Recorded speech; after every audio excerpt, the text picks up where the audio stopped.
Senang kita bisa ketemu lagi dalam keadaan sehat, diberkati Tuhan. Hari ini saya mau sharing dari kitab Efesus pasal yang ke-6, ayat yang ke-12 sampai yang ke-18 menulis demikian.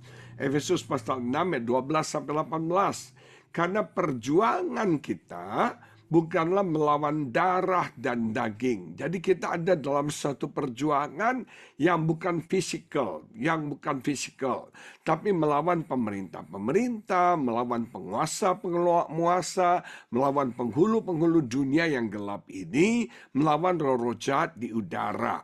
Sebab itu ambillah seluruh perlengkapan senjata Allah supaya kamu dapat mengadakan perlawanan pada hari yang jahat itu dan tetap berdiri sesudah kamu menyelesaikan segala sesuatu. Jadi berdirilah tegap, berikat pinggangkan kebenaran, dan berbaju sirahkan keadilan. Kakimu berkasutkan kerelaan untuk memberitakan Injil damai sejahtera dalam segala keadaan. Pergunakanlah perisai iman, sebab dengan perisai itu kamu akan dapat memadamkan semua panah api si jahat. Dan terimalah ketopong keselamatan dan pedang roh, yaitu firman Allah. Perhatikan kalimat selanjutnya, dalam segala doa, in all prayer, dalam segala doa dan permohonan. Berdoalah setiap waktu di dalam roh dan berjaga-jagalah di dalam doamu itu dengan permohonan yang tak putus-putusnya untuk segala orang kudus. Nah, Bapak Ibu yang diberkati Tuhan, kitab Efesus ini kitab yang unik. Kitab yang spesial. Kalau kita pelajari 6 pasal dari kitab Efesus, itu temanya tentang Christian living. Dalam kitab Efesus ini, Paulus memberikan petunjuk. Paulus memberikan tuntunan bagaimana sebagai orang percaya kita itu hidup. Bagaimana sebagai orang Kristen kita ini seharusnya hidup. Makanya kalau kita belajar sedikit ya, dalam Efesus pasal yang pertama, Paulus mengatur tentang our wealth in Christ, kekayaan kita di dalam Kristus. Jadi dia berkata betapa kayanya kita orang percaya di dalam Kristus. Dan kita harus mengerti kekayaan rohani, kekayaan iman kita, spiritual blessing yang Tuhan berikan bagi setiap kita. Nah, dalam pasal yang kedua dia berbicara tentang our work in Christ. Bagaimana kita bekerja, bagaimana kita melakukan praktikal hidup kita sebagai orang Kristen. Iman bukan slogan. Iman bukan cuma istilah rohani, tapi iman itu harus diamalkan, iman itu harus dipraktiskan, harus dipraktekkan. Nah, dalam pasal yang ketiga, Paulus mengatur tentang our wisdom in Christ. Hikmat kita di dalam Kristus. Kita ini orang-orang yang berhikmat, kita orang-orang yang bijaksana dalam Tuhan. Nah, dalam pasal yang keempat, dia mengatur tentang our walk in Christ. Bagaimana kita hidup, bagaimana kita berjalan di dalam hidup kita di dalam Kristus. Karena cara hidup yang lama dengan cara hidup yang baru berbeda. Sebelum kita ikut Tuhan dengan sesudah kita ikut Tuhan, itu gimana cara hidupnya diatur dalam pasal yang keempat. Dan dalam pasal yang kelima, Paulus berbicara tentang our wedding in Christ. Bagaimana pernikahan orang Kristen, hubungan suami istri, anak orang tua, diatur dalam pasal yang kelima. Nah, hal yang unik dari semuanya ini, kelima ini dari yang namanya wealth kita, kekayaan kita, work kita, pekerjaan kita, wisdom kita, walk kita, perjalanan kita, pernikahan kita. Dia katakan yang terakhir, ini penting 5 hal ini.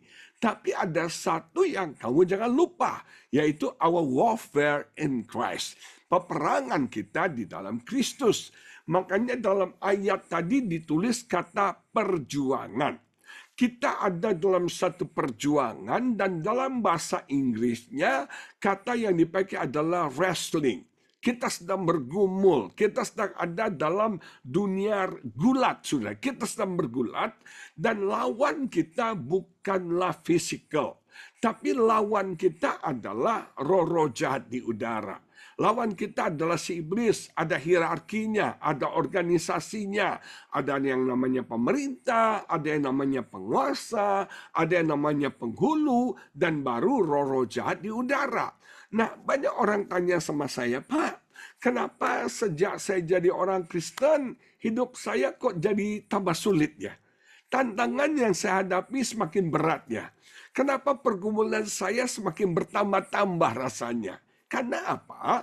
Ketika Anda di dalam Kristus, Anda dalam wrestling, Anda dalam perjuangan. Kita hidup ini sedang berjuang. Dan dalam peperangan ini, dalam perjuangan ini, lawan kita adalah si iblis. Lawan kita adalah si jahat. Makanya saya melihat semakin kita dekat sama Tuhan, tantangan semakin berat. Semakin kita ingin hidup benar, semakin sulit rasanya tantangan yang kita hadapi. Kenapa? Karena iblis gak mau Anda hidup benar. Dia nggak mau Anda hidup kudus. Dia nggak mau Anda sungguh-sungguh sama Tuhan. Dan saya belajar satu hal. Seringkali ketika masalah datang menyerang kita bertubi-tubi, biasanya setelah itu, kalau Anda bisa melewati itu, ada berkat Tuhan yang spesial. Ada berkat Tuhan yang luar biasa. Ada kemuliaan Tuhan yang dahsyat Tuhan sediakan bagi setiap kita. Amin. Jadi life is a fight. Life is a fight. Hidup ini diperjuangkan. Kita punya musuh, kita punya lawan, yaitu si iblis. Nah, satu hal yang serius saya pelajari, ternyata kata berjuang, wrestling itu berbicara tentang 3 hal penting. Yang pertama, berbicara tentang pertandingan boxing, tinju. Nah, saudara, istilah perjuangan itu pertandingan boxing, tinju, di mana 2 peserta itu bertinju. Nah, saya belajar satu hal yang luar biasa. Dalam peperangan kita, perjuangan kita melawan si iblis, ini bukan peperangan jarak jauh. Tapi ini peperangan jarak dekat, face to face, body combat, saudara sekalian. Beda dengan yang namanya boxing, yang face to face, yang body to body, dengan yang namanya renang. Renang kan personal ya. Yang namanya tenis itu jarak jauh, tenis, bulu tangkis jarak jauh. Tapi combat kita, peperangan kita tuh face to face. Seperti orang bertinju, dan saudara tahu zaman itu para petinju dikasih sarung tangan dari kulit. Dan di ujung sarung tangannya dikasih paku atau namanya pisau. Jadi kalau dia memukul itu nancep, saudara. Kalau dia pukul di mata bisa buta, dia pukul di perut bisa robek. Pokoknya satu pertarungan yang berdarah-darah. Nah, kata pertarungan perjuangan ini juga dipakai dalam pertandingan gulat. Nah, sudah dalam pertandingan gulat ini tidak ada hukumnya, tidak ada aturannya. Kalau Anda mau patahkan lehernya silakan, kalau Anda mau patahkan tangannya silakan. Nah, begitu seriusnya, begitu kerasnya peperangan kita, perjuangan kita melawan iblis. Dan yang ketiga adalah biasanya juaranya boxing dengan juaranya gulat itu diadu. Nah, ini yang menentukan pemenangnya. Jadi ini satu pertarungan yang keras, satu pertarungan yang tidak mudah, satu pertarungan yang serius. Dan saya merasa hari-hari ini kita ada dalam masa itu. Gak tahu di Amerika, tapi di Indonesia saya melihat ada banyak teman-teman punya masalah tiba-tiba. Ada banyak teman-teman punya satu situasi yang kejepit tiba-tiba. Tiba-tiba sudah, tiba-tiba. Jadi ada banyak hal yang ngagetin. Ada banyak hal yang membuat kita shock. Ada banyak hal yang membuat kita terheran-heran. Kok bisa begini? Kok bisa keadaannya seperti ini? Ada orang yang tadinya sehat, sekarang koma. Saya melayani banyak sekali orang yang sakit kanker hari-hari ini. Saudara-saudaraku yang diberkati Tuhan. Percayalah Tuhan baik sama kita. Seringkali masalah datang by surprise. Come by surprise. Kita nggak duga, kita nggak kira, kita nggak sangka, kita nggak pernah perhitungkan. Nah, saya nggak pernah mengira. Saya didiagnosa kanker usus. Bayangkan pendeta ganteng kayak Andi Lau gini kena kanker usus kan nggak pantas ya. Betul nggak saudara ya? Tapi yang namanya masalah come by surprise. Jadi saya belajar contohnya jangan lebay. Jangan baper. Jangan sok-sok kaget. Namanya masalah itu biasa datang. Karena semakin kita dekat sama Tuhan, tantangan yang kita hadapi semakin tidak mudah. peperangan kita semakin serius. Dan satu hal yang saya baca, kata melawan, dikatakan melawan tadi ya, against ya, itu satu very close contact. Satu konteks yang begitu dekat, yang body to body, face to face. Kita melawan setan, melawan roh-roh jahat di udara. Nah, Tuhan baik, Tuhan sangat baik, Tuhan luar biasa baik. Dalam peperangan ini Tuhan memberikan kita senjata. Ada dua senjata yang penting, yaitu senjata yang bertahan dan senjata yang menyerang. Dalam senjata yang bertahan kita belajar ada ikat pinggang keselamatan, berbaju silakan kebenaran, perisai iman. Semuanya itu adalah perlengkapan kita di dalam kita bertahan. Nah, saudara, kalau kita dalam peperangan cuma bertahan, kita pasti kalah.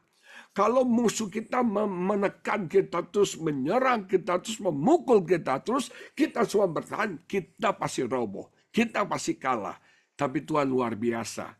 Dia tidak cuma memberkati kita dengan senjata untuk bertahan, tapi dia memberkati kita dengan senjata untuk menyerang.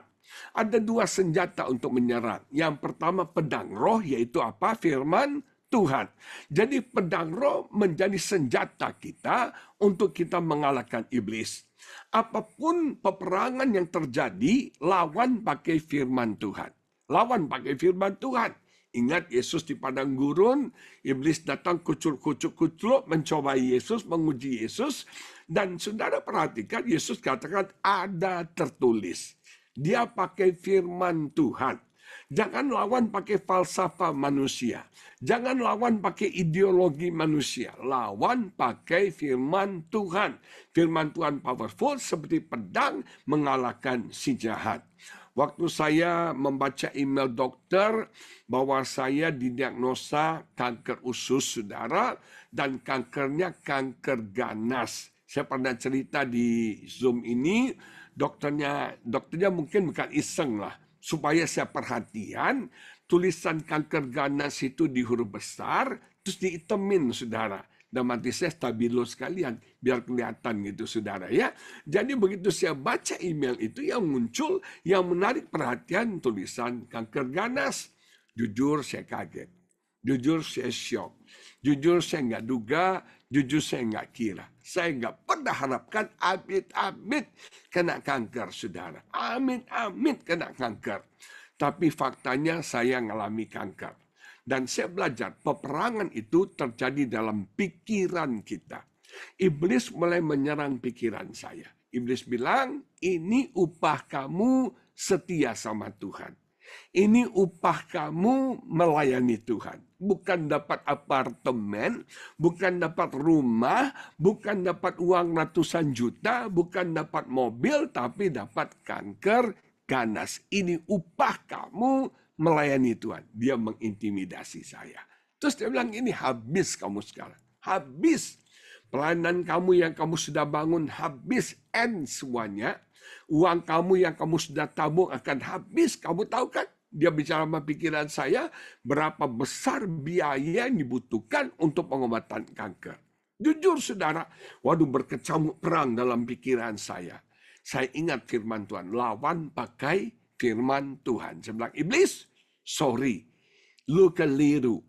Tuhan gak pernah jahat sama saya. Tuhan gak pernah merencanakan yang buruk sama saya. Tuhan gak pernah merencanakan kecelakaan sama saya. Saya percaya ini terjadi untuk kebaikan. Ada maksud Tuhan, ada tujuan Tuhan, dan ini untuk kemuliaan Tuhan. Pergi kau dalam nama Yesus.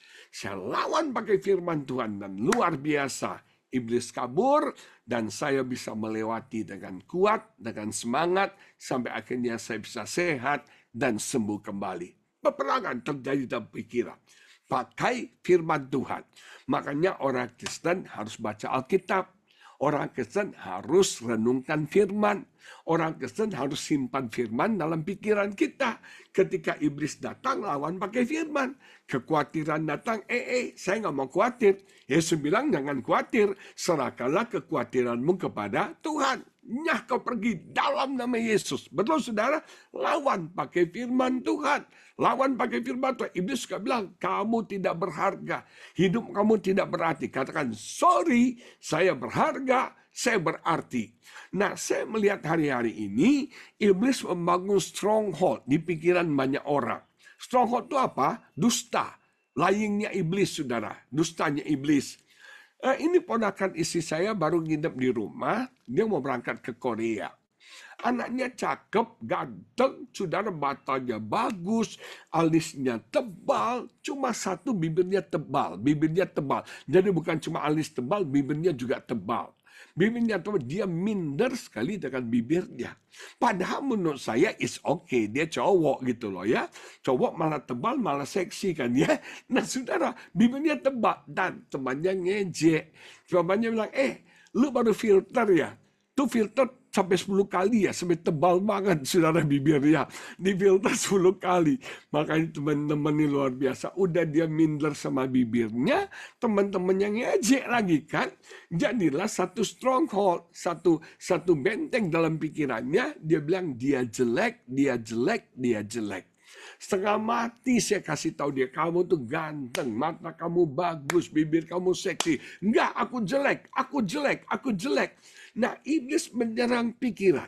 Dia memberikan satu mindset, kamu jelek, kamu gagal, kamu nggak bisa apa-apa, kamu nggak punya masa depan. Dan stronghold itu, saya bilang sama dia, ini iblis bangun stronghold di pikiran kamu. Kamu akan merasa jelek terus sampai dia bilang, nanti saya kuliah di Korea, Om, saya mau operasi bibir saya. Saya bilang, justru maaf ya, hoki kamu di bibir kamu itu. Betul nggak? Keberuntungan kamu di bibir kamu itu. Jangan dirubah. Bibirnya tebal memang, tapi bagus menurut saya sih oke-oke aja gitu loh ya. Nah saudara, dia minder dengan bibirnya yang tebal itu. Nah di rumah saya ada tatakan gelas, itu ada patung monyet gitu loh, monyet kecil. Monyet kan begini tuh, monyong gitu. Nah aku kayak gini kan, saya bilang, papanya bilang kamu ganteng, dia kirim emojinya monyet saudara. Kalau kamu bilang kamu monyet, jadi monyet kamu nanti. Mindset salah. Orang ganteng, keren, pintar, bilang kayak monyet. Coba. Ini kan pekerjaan iblis. Merusak kita. Identitas kita dihancur sama iblis. Makanya iblis lalu waktu dia coba Yesus, dia bilang kan, apa kalau engkau anak Allah. Ini betul gak saudara ya? Kalau engkau anak Allah. Lu gak usah nanya, Yesus bilang, gua ini anak Allah. Bukan gua ini siapa gua tidak menentukan oleh apa yang gua kerjakan. Ini bahaya ya, ini jebakan. Iblis mendefine siapa kita dengan apa yang kita lakukan. Dengar ya, iblis memberikan identitas kita berdasarkan apa yang kita lakukan. Jadi kalau lu nggak bisa lakukan apa-apa, you are nothing. You are nobody. Saya mau beritahu saudara, siapa kita tidak ditentukan oleh apa yang kita lakukan. Siapa kita ditentukan kita siapa di dalam Tuhan. Itu yang terpenting. Amin Bapak Ibu. Nah bayangkan kita ada dalam peperangan yang mengerikan hari-hari ini. Lawan kita sekarang artificial intelligence. Lawan kita sekarang media sosial. Saya mengikuti satu seminar yang hasil dari sebuah survei. Kenapa generasi Z? Generasi Z itu generasi yang anak-anak muda sekarang itu bosan ke gereja, menjauh dari gereja. Saudara tahu nggak, lawan kita tuh online. Lawan kita tuh online. Tahukah saudara, ini ada satu istilah di Indonesia begini. Anak-anak sekarang hancur gara-gara game online. Orang dewasa hancur gara-gara judi online. Orang tua hancur gara-gara pinjaman online. Semuanya online. Nah, saudara tahu nggak, saingan gereja kan cuma seminggu sekali 2 jam. Betul ya? Seminggu sekali 2 jam. Lawan kita di generasi Z sekarang ini sekolah. Mereka sekolah dari Senin sampai Jumat, dari pagi sampai sore. Betul nggak saudara ya? Nah, sekolah itu penting. Di mana kita sekolahkan anak kita itu penting. Karena mereka menghabiskan sebagian besar masa kecil mereka di sekolah. Betul? Yang kedua, lawan kita media sosial. Orang ini survei di Indonesia, setiap hari anak-anak Gen Z ini, anak-anak kecil, itu main TikTok 5 jam satu hari. Main TikTok 5 jam satu hari. Semua informasi dapat dari TikTok. Saya, ponakan kita ini, itu bangun pagi TikTok. Siang-siang ketawa sendiri TikTok. Malam sembari tiduran TikTok. Nggak bisa lepas dari dunia yang namanya TikTok, TikTok itu. TikTok. Sampai dia ke Hong Kong jalan-jalan belajar dari TikTok. Papanya dari kampung, dari Nias datang. Mereka datang, anaknya wisuda, datang dari Nias ke Jakarta. Dia bilang, Agus, bawa saya jalan ke satu kafe. Hah? Di mana kafe itu? Saya nggak tahu. Kamu malah di kampung tahu kafe itu. Dia bilang, viral di TikTok. TikTok. Semuanya TikTok. Bayangkan saudara. Kita dalam peperangan. Kita ada dalam perjuangan. Sekarang serius banget. Setan berusaha menarik anak-anak kita. Setan berusaha menghancurkan generasi kita. You must fight. Kita harus berjuang. Kita harus bertempur. Kita harus melawan semua si jahat ini. Nah, Tuhan melengkapi kita dengan firman-Nya. Pakai firman Tuhan. Itu senjata kita menyerang. Yang kedua, senjata kita menyerang adalah doa. Makanya saya suka dengan kata segala doa. Jadi all kinds of prayer. Segala bentuk doa, segala tipe doa. Nah, saudara, Tuhan kasih kita doa supaya kita bisa berperang melawan si iblis. Nah, ini penting sekali. Dalam session ini mungkin saya akan berbicara beberapa bentuk doa yang kita bisa pakai dalam peperangan rohani ini. Nah, satu prinsip yang paling penting, doa, semua kata doa, semua unsur doa dalam Alkitab, itu adalah unsur yang paling penting mendekat sama Tuhan. Mendekat kepada Tuhan. Drawing near to God. Itu esensi daripada doa. Kita datang mendekat dengan Tuhan. Kenapa ini penting? Karena saya katakan tadi, pertarungan kita body to body. Face to face. Langsung sama setan tuh langsung face to face. Kita dalam pertarungan yang spiritual tapi face to face. Nah, satu pertarungan yang saya bilang very close contact. Betul gak saudara? Nah, karena kita ada dalam satu pertarungan yang very close contact, jalan satu-satunya kita harus dekat dengan sumber pertolongan kita. Kita harus dekat dengan Tuhan kita. Ada satu cerita, satu hari ada seorang anak main di taman. Ada anjing papi lucu gitu. Nah, tiba-tiba papinya jadi ganas. Si anjingnya jadi ganas. Tiba-tiba si anjing itu gonggong. Dia kejar anak ini. Anak kecil yang tadinya lucu sama anjing. Karena anjingnya gonggong, dia lari, takut dia. Semakin dia lari, anjingnya kejar dia. Dikejar, kejar. Dia teriak, Daddy. Bapaknya lari, langsung gendong anak itu. Sembari nangis dia digendong bapaknya, dia lihat bapaknya besar, dia lihat anjing kecil. Dia lihat bapaknya besar, dia lihat anjingnya kecil. Tiba-tiba ketakutannya hilang. Malah waktu dia digendong bapaknya, dia lihat anjingnya, dia bilang, dia ngejek anjingnya. Nah, saya belajar, saudara. Hari-hari ini kita sedang digonggong sama iblis. Benar nggak? Kita sedang dirongol, dikejar, mau dihancurkan. Iblis mengejar kita, chasing us every minute, every second in our life. Dia ngejar kita. Dia mau hancurkan kita. Dia mau hancurkan apa yang kita punya. Perhatikan, iblis itu pencuri. Kata pencuri itu kleptis dalam bahasa aslinya. Dari kata kleptis ini muncul kata kleptomania. Tahu kleptomania apa? Orang yang punya kecenderungan untuk mencuri. Hobinya nyuri. Ini di Indonesia viral tuh. Encik-encik naik BMW, duitnya banyak, bajunya bagus, nyuri susu di Indomaret. Tega banget ya. Sudah nyuri susu, nyuri permen. Kan dia bisa beli. Naiknya BMW kok saudara, ya kan? Tapi ada orang yang memang naturalnya tuh maling. Naturalnya itu pencuri. Nah, iblis itu naturalnya pencuri. Apa yang Anda punya dia mau curi. Kesehatan Anda dia mau curi. Uang Anda dia mau curi. Pekerjaan Anda dia mau curi. Keharmonisan rumah tangga Anda dia mau curi. Dia memang sudah dasarnya pencuri. Maling, saudara sekalian. Maka dari itu saya mau beritahu kita harus dekat sama Bapa kita. Amin.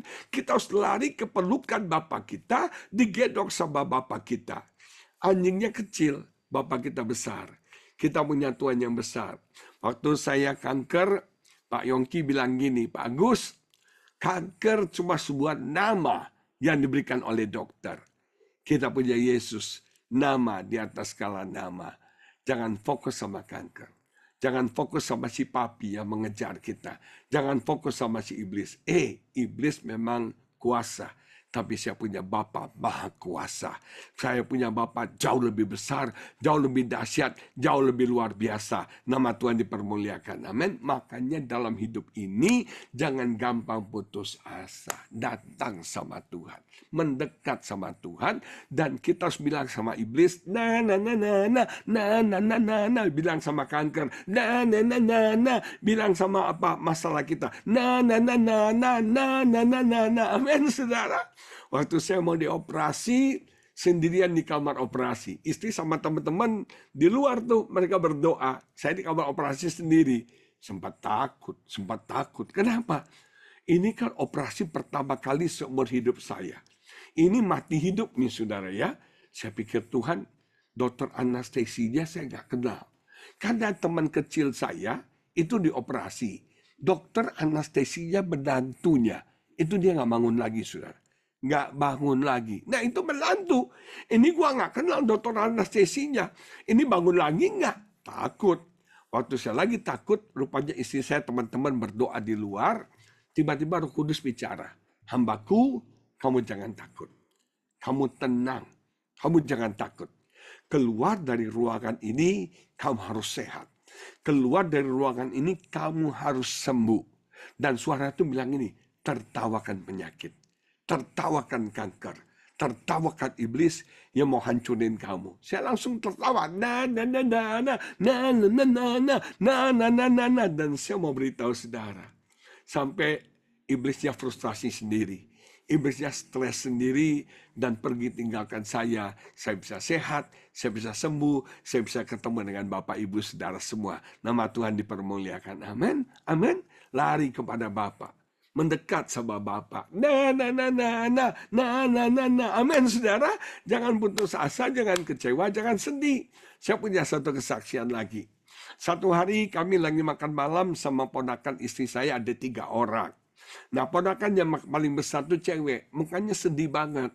Saya bilang, sayang, kamu kok lagi ragu sama Tuhan ya? Kamu kok lagi nggak percaya Tuhan ya? Iya om, saya lagi kecewa banget sama Tuhan. Kenapa? Dia ini kuliah di UGM. Lagi semester terakhir, lagi buat skripsi. Nah, dia itu apply, ada Menteri Pendidikan ngadain beasiswa. Untuk mahasiswa Indonesia dapat short term 3 bulan sekolah ke luar negeri. Pengalaman lah sekolah ke luar negeri. Nah, dia daftar ke Melbourne University, saudara. Dia daftar, sudah dites, lulus. Tes terakhir interview melalui Zoom. Nah, waktu di interview itu dia lihat orang yang interview dia kayaknya gimana. Dia punya feeling, kayaknya saya gagal di sini nih. Benar, hasilnya dia gagal. Dia kecewa banget. Yang bikin dia kecewa bukan cuma itu. Dia punya teman kos. Temennya ini lebih bodoh dari dia. IP-nya lebih rendah. Lebih nggak ada prestasi lah. Nggak ada prestasi. Bahkan nih anak waktu isi formulir untuk beasiswa ini, ponakan kita yang isiin. Ponakan kita yang urusin, saudara. Yang hebatnya, anak ini dapat beasiswa ke London, saudara. Dapat beasiswa ke Inggris. Jadi dia down banget. Tuhan gak adil om. Harusnya saya dapat. Teman saya lebih bodoh. Ini dapat. Di situ saya bilang. Kamu harus mengerti tentang favor. Tentang anugerah. Anugerah itu nggak layak, nggak pantas, bukan ukuran kita. Tapi kalau Tuhan mau berkati, nggak ada alasan untuk tidak berkati. Jadi memang dia dapat favor Tuhan. Percaya Tuhan bisa tolong kamu. Jangan berhenti berdoa. Terus doa. Terus dalam peperangan, saya bilang, iblis mau halangi kamu. Percaya Tuhan bisa tolong kamu. Saya punya prinsip gini, saya bilang, kalau satu pintu tertutup, percaya ketika kamu berdoa, pintu lain Tuhan buka buat kamu. Tapi memang harus sedikit berusaha, harus sedikit lebih sabar, mungkin harus lebih kreatif, saya bilang gitu. Ya udah, daftar lagi. Oke Om, saya daftar. Daftar di mana kamu? Di New York University. Waktu dia bilang New York University, dalam hati saya ketawa. Dalam hati saya ketawa, ya ampun. Di Melbourne aja lu gagal. Di Melbourne aja lu gak keterima. Lu makan New York lebih susah lagi, saudara. Tapi gak mungkin saya buat dia down kan. Saya bilang, ya percaya. Bagi Tuhan tidak ada yang mustahil. Doa kita powerful. Doa kita dahsyat. Kita pasti menang. Saya bangkitkan semangatnya. Beberapa minggu kemudian ketemu. Dia peluk istri saya. Dia bilang, Anti, aku happy banget. Dia nangis. Kenapa? Aku diterima di New York University. Sekarang dia masih ada di Manhattan. Dia lagi belajar di New York University. Katanya sudah ke BNC ya. 2 minggu lalu ya, waktu Pak Rubin Adi datang. Dia datang, saya bilang, lu masih setor muka sama bos di New York. Awas lu gak setor muka sama bos di New York. Ya om. Dia sekarang di New York University. Nanti tanggal 17 Agustus dia pulang ke Indonesia. Selesai 3 bulan. Oh Tuhan luar biasa. Doa kita powerful. Doa kita dahsyat. Jangan pernah berhenti untuk berdoa. Jangan pernah menyerah dan putus asa. Kalau satu pintu tertutup, pintu lain buka bagi setiap kita. Ada amin? Nah, kita mau masuk sedikit. Apa aja doa kita ini? Ya, mungkin nggak banyak di sini Pak Yongki. Yang pertama, yang kita sebut dengan doa konsekrasi. Doa konsekrasi dalam bahasa aslinya prosiokomai. Nah, kata pro itu artinya mendekat, melekat sama Tuhan. Sekali lagi, untuk kita berdoa, ingat ya, kita harus berdoa melekat, mendekat sama Tuhan. Karena kita dalam peperangan face to face, kita perlu face to face dengan Tuhan.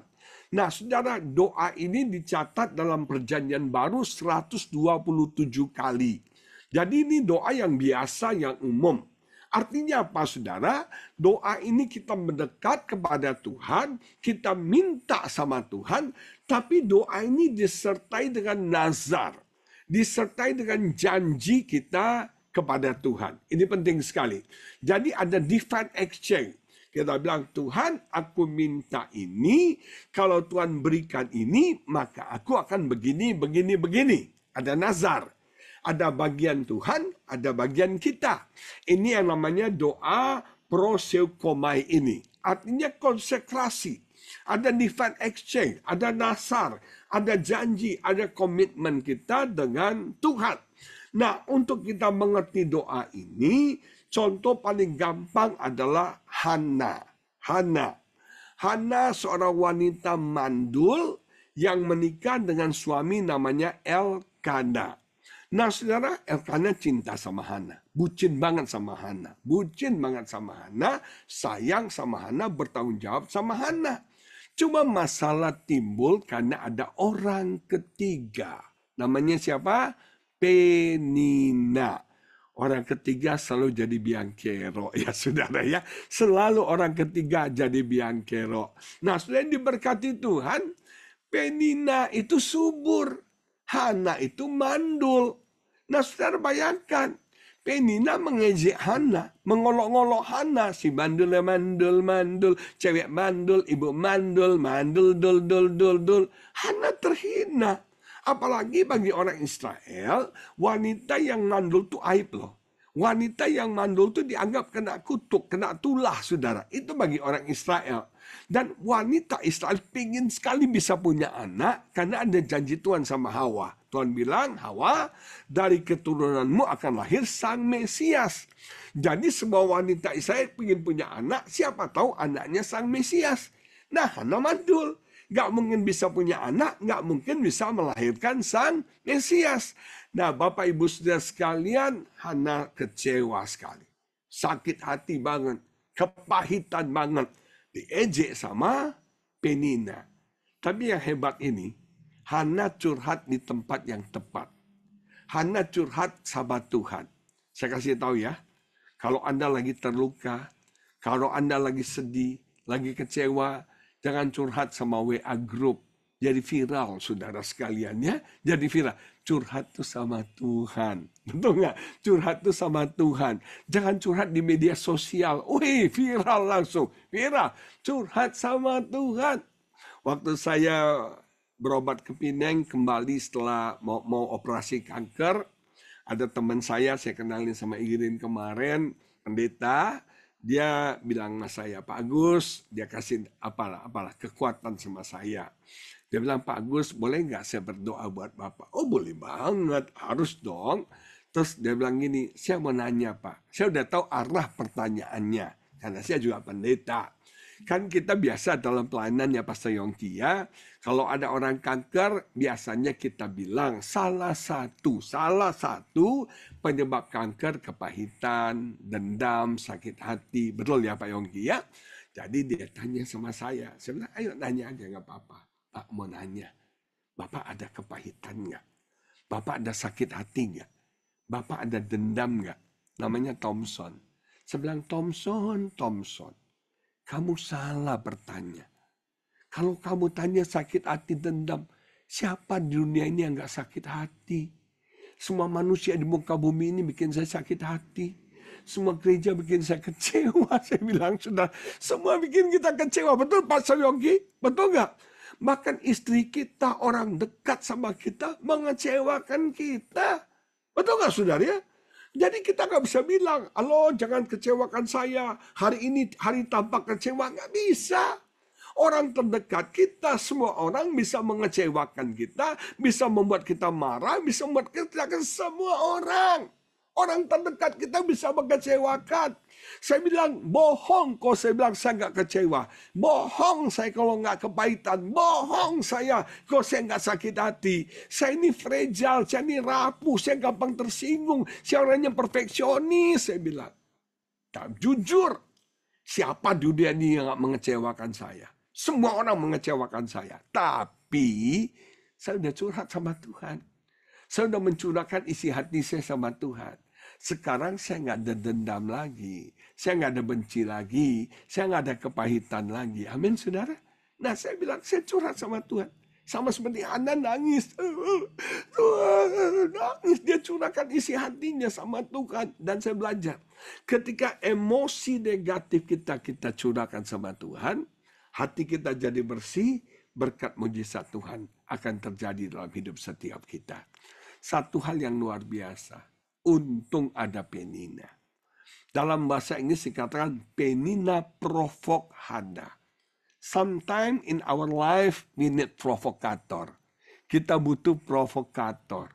Orang yang hina kita, orang yang ejek kita, orang yang nyakitin hati kita. Kenapa?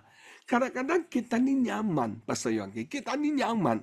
Kita perlu dihardik untuk kita bisa bergerak. Kita perlu dihina untuk kita bisa maju. Betul nggak, Sa? Kita nyaman banget dengan posisi kita. Saya belajar ya. Cara jatuhin monyet dari pohon tahu nggak gimana? Jangan kirim angin sepoi-sepoi. Jangan kirim angin badai. Kalau kirim angin badai, dia pegang pohonnya kuat-kuat. Kirim angin sepoi-sepoi. Dia ngantuk, dia tidur. Cara ngancurin orang Kristen apa? Jangan kirim masalah. Kirim kenyamanan. Buat dolarnya naik terus. Uangnya lancar. Istrinya baik. Suaminya jinak. Semuanya baik-baik. Nyaman dia. Kurang berdoa. Kurang ibadah. Nggak ikut Zoom lagi. Itu orang Kristen. Begitu ada masalah langsung lengah. Nah, Bapak Ibu jemaat yang diberkati Tuhan, saya belajar. Penina itu perlu. Provokasi. Justru karena ada penina lah, Hana jadi kepingin punya anak. Dia datang sama Tuhan. Berikan aku anak. Timbul ide minta anak. Gara-gara si penina. Betul nggak saudara? Yang tadinya kalau dia nggak ada penina, dia akan mati sebagai wanita mandul loh. Nggak akan pernah punya anak. Tapi untuk ada si provokator ini. Nah mungkin ini ada provokator nih. dalam hidup Anda, menghina Anda, mengejek Anda, mengolok-olok Anda. Apa lo? Nggak mungkin lo, nggak mungkin sukses lo, nggak mungkin berhasil lo, gagal lo. Wah, sudah itu provokator. Biarin aja. Justru kita ingin buktikan, minta sama Tuhan. Dan luar biasa. Dia minta sama Tuhan, dia buat nazar. Dia bilang, mari kita baca 1 Samuel 1 ayat 10-11 menulis begini. Dan dengan hati pedih ia berdoa kepada Tuhan sambil menangis terseduh-seduh. Kemudian bernasarlah ia katanya, Tuhan semesta alam, jika sungguh-sungguh engkau memperhatikan sengsara hambamu ini dan mengingat kepadaku dan tidak melupakan hambamu ini, tapi memberikan kepada hambamu ini seorang anak laki-laki. Jelas. Jadi doa terus detail. Doa detail. Kalau Anda minta jodoh, jodohnya kayak apa nih? Betul nggak? Mau cowok, mau cewek, tapi jangan di antaranya ya. Nah, saudara, jelas mau yang mana? Karena banyak cerita, mau mobil apa? Mau mobil apa? Mobil listrik, mau mobil hybrid, apa nih? Ada yang mau ya detail dong ya. Memberikan seorang anak laki-laki, maka aku akan memberikan dia kepada Tuhan untuk seumur hidupnya, dan pisau cukur tidak akan menyentuh kepalanya. Nah, ini doa prosikumai, doa yang disertai nazar. Doa yang disertai dengan janji dan komitmen. Dan luar biasa, Alkitab berkata akhirnya ketika Hana bersetubuh dengan Elkanah, Tuhan ingat sama Hana. Saya suka dengar kata Tuhan ingat. Saya bersyukur Pastor Yongki, Tuhan kita nggak amnesia. Dia nggak lupa. Tuhan kita nggak Alzheimer, udah pikun. Siapa ya? Siapa ya? Enggak, saudara. Tuhan kita bukan Tuhan yang pikun. Tuhan kita bukan Tuhan yang Alzheimer, sudah lupa. Saya aja sudah sering lupa, tapi Tuhan nggak pernah lupa. Amin, Pastor Yongki ya. Dan Tuhan ingat sama doa Hana. Yang satu hal luar biasa saya perhatikan. Kita udah lupa doa kita. Tapi Tuhan nggak pernah lupa doa kita. Kita udah lupa janji Tuhan sama hidup kita. Tapi Tuhan nggak pernah lupa janjinya sama kita. Amin, saudara. Dia sanggup mengenapi janjinya bagi setiap kita. Dan saudara, Tuhan ingat Hana dan mujizat terjadi. Hana hamil, lahirlah Samuel. Bagian yang terberat daripada Hana. Setelah dia diberkati, memenuhi nazarnya. Betul nggak saudara ya? Nah, banyak kita tuh PHP sama Tuhan. Tahu PHP apa? Yaitu pemberi harapan palsu. Kita janji Tuhan, kalau Tuhan kasih saya pekerjaan di New York, nanti saya akan melayani Tuhan ngepel gereja dia BMC New York 1 jam per minggu Tuhan.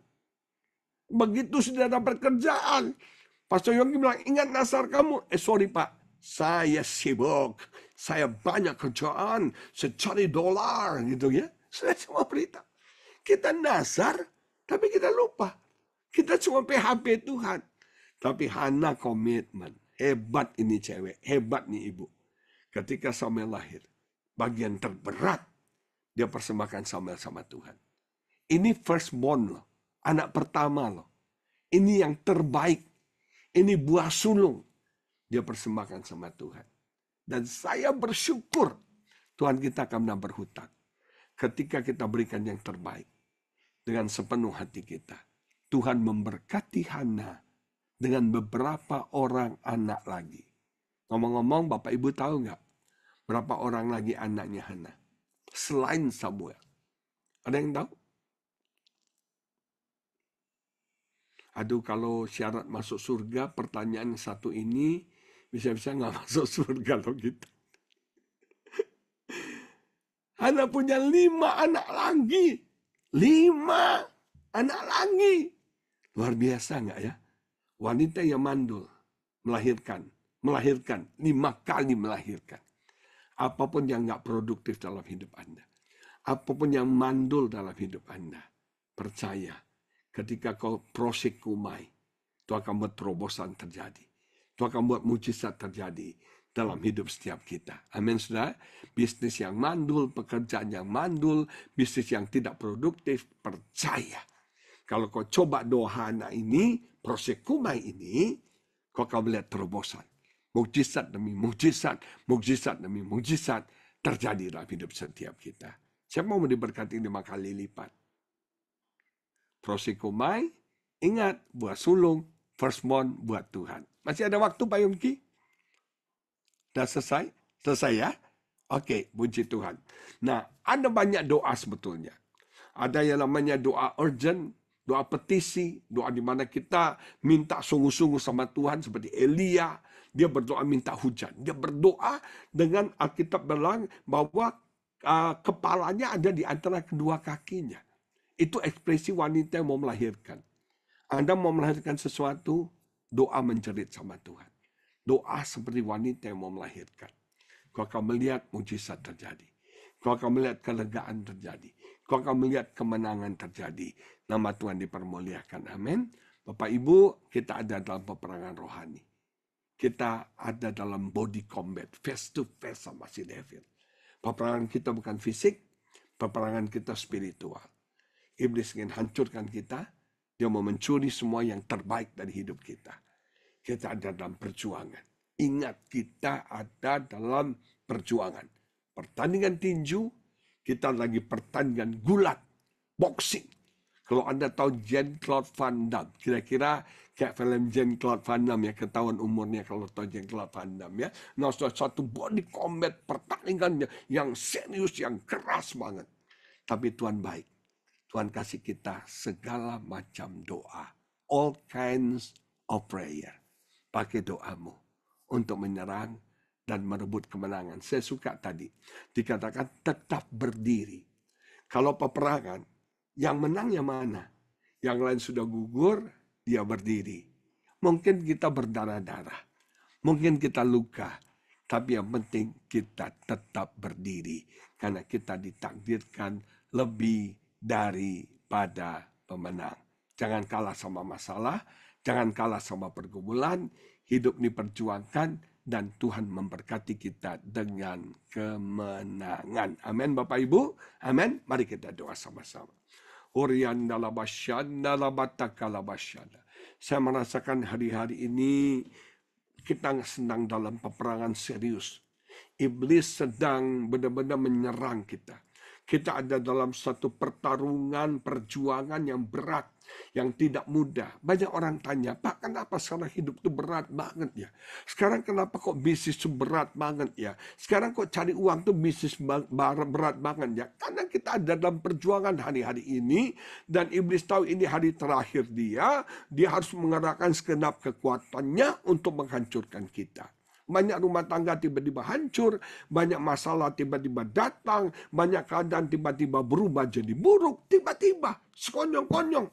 Nah saudara ini diberkati, kita ada dalam peperangan. Kita harus face to face, bukan cuma sama iblis, tapi face to face sama Tuhan. Kita harus datang ke pelukan Bapa, kita harus digendong oleh Tuhan, kita harus mendekat kepada Tuhan dalam doa-doa kita. Tuhan kasih dua senjata menyerang, pakai firman Allah. Hafalkan firman, isi pikiranmu dengan firman. Yang kedua, doa. Segala macam doa.